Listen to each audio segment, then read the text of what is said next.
booties for black girl nerds.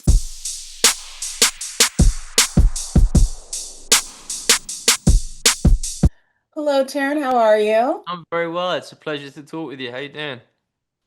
Good, good. It's a pleasure to speak with you as well. This show had me on a chokehold. Oh, I, good. I I think twists that's and good. That turns. sounds good. It is a good thing. It is a good thing. I mean, I was not expecting the twists and turns. It really had me dialed in from one episode to the next. So I really, really enjoyed this series, and I can't wait for everybody else to see it when it comes out. And your character, he walks a tightrope between being a hero and an anti-hero. Yeah. So how did you approach that internal conflict? I think Dave is, to his own mind, a hero. And I think the anti-hero is something that he is able to, the villain in Dave, the perpetrator in Dave, is something that he is able to conveniently compartmentalize. And you've seen the whole show. It's not the only thing that he's conveniently compartmentalizing about himself. There is, in fact, I think, like, I'm speaking personally, I'm 35 and I'm still working to accept certain things about myself that I don't like. And I think, um, the more growthful or the more grown a person is, the better they've been able to assimilate all the different facets of their personality and their spirit and their soul, if you will, into themselves. And Dave has failed at that 1,000,000%. He's not able to accept the things about himself that he doesn't like or aren't convenient or flies in the face of the things that his ego have told him about himself. And that is an untenable situation, and it creates a huge amount of tension and pressure in him. And he's found some really unhealthy ways of relieving that tension and pressure. And it usually involves fire. And speaking of fire, I mean, smoke has this very haunting atmosphere. How did the environment and the tone of the series help influence your performance? Well, I think, Dennis is both Blackbird and this show, they both have I hope a grounded quality, but there's also, as you say, a dark melancholy to the world. And I think, that tone really helps to, I suppose, give the sense that you are in the kind of first person view of the lead characters. I wouldn't describe either Dave or Michelle as very happy people.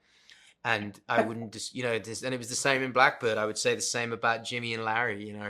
I think Dennis is a master at capturing the the sad darkness of some people, and it creates a really distinct world. Yeah, maybe we should do a comedy next. Yeah, yeah. Got to add a little bit of lightheartedness Yeah, to this, yeah. bring it up a little bit. How did you, with Jurnee, how did you build the dynamic between your characters where there's this instant chemistry that really just is palpable between the two of you. Where Yeah, did you guys find the rhythm as actors to Journey. find that chemistry? I think Dennis was very clever in picking. We have quite different energies, but I think and I hope they complement each other well. Journey has this real weight and presence as an actor, and she's perfect for this role because she has this tremendous facility for letting trauma sit very near the surface. I can't remember the episode, but there's an early scene in one of the episodes where she is in a therapist's office, and I remember emailing her when I saw it because I wasn't there for the filming of it, and it's such a sublime bit of performance, and that's a moment where you're really seeing the emotion come through. But she does this tremendous job of containing it all the time, but her person really hums and vibrates with it. It gives her a real presence. And playing opposite her, it's just something that you react to. The thing about Michelle and Dave is they're constantly analyzing one another, but trying to put this veneer of convivial friendliness over it. So I don't know how you find a dynamic with another actor, but if good actors are bring an energy, but also have an openness and an availability to play and find a shared dynamic, and Jurnee really has that in abundance. She's really something. Well, your performances were incredible. Really great series, dialed in every episode to the next. And yeah, the plot twists were just stunning. I didn't know about the book, so came in with a blank canvas and was blown away. So Taron, thank you so much for taking the time to speak to Black Girl Nerds. I really appreciate the conversation. Likewise. Thank you for being so complimentary. It was really lovely talking to you. Likewise as well. Take care. Hi, Jurnee. How are you? I am excited to talk to you about Smoke. I'm excited to talk to you as well because I just love these roles that you've been taking on lately. I saw you in The Order and I just loved that character.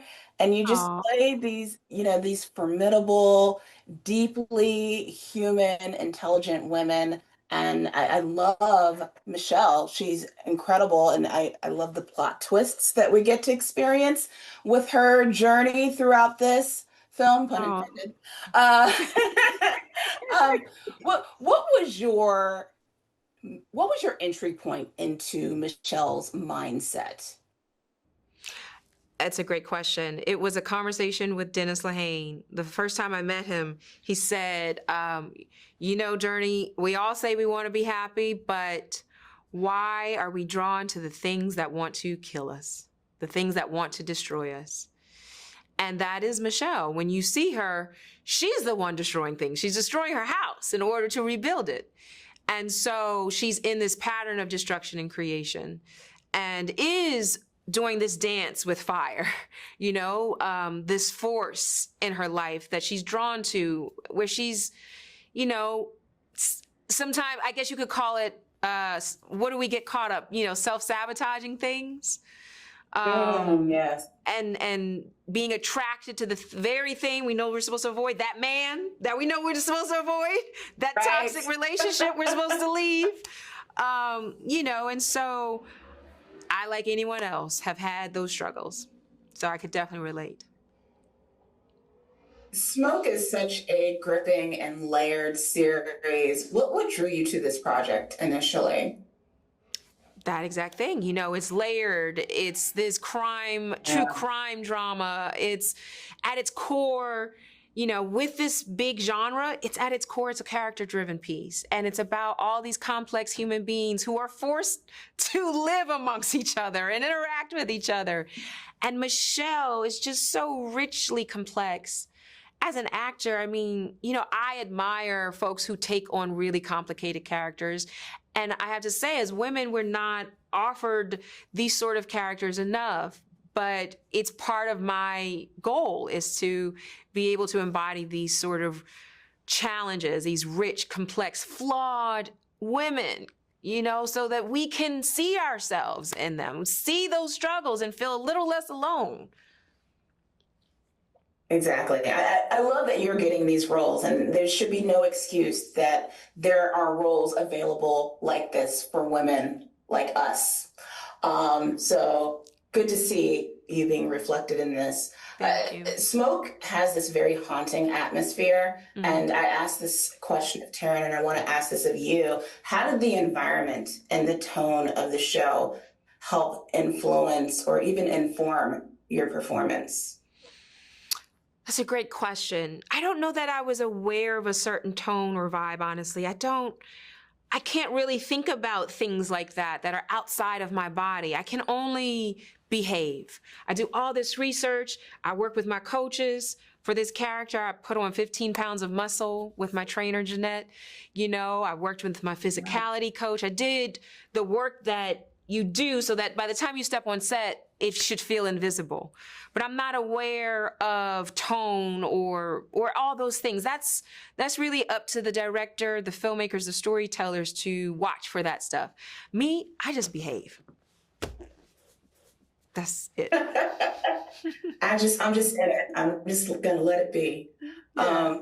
Jurnee, thank you so much for taking the time to speak to Black Girl Nerds. I really appreciate the conversation. I enjoyed talking to you today. Well, I love you, Black Girl Nerds.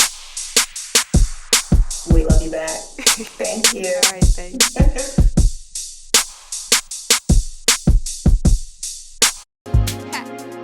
Better shake your booties for Black Girl Nerds. Better shake your booties for Black Girl Nerds.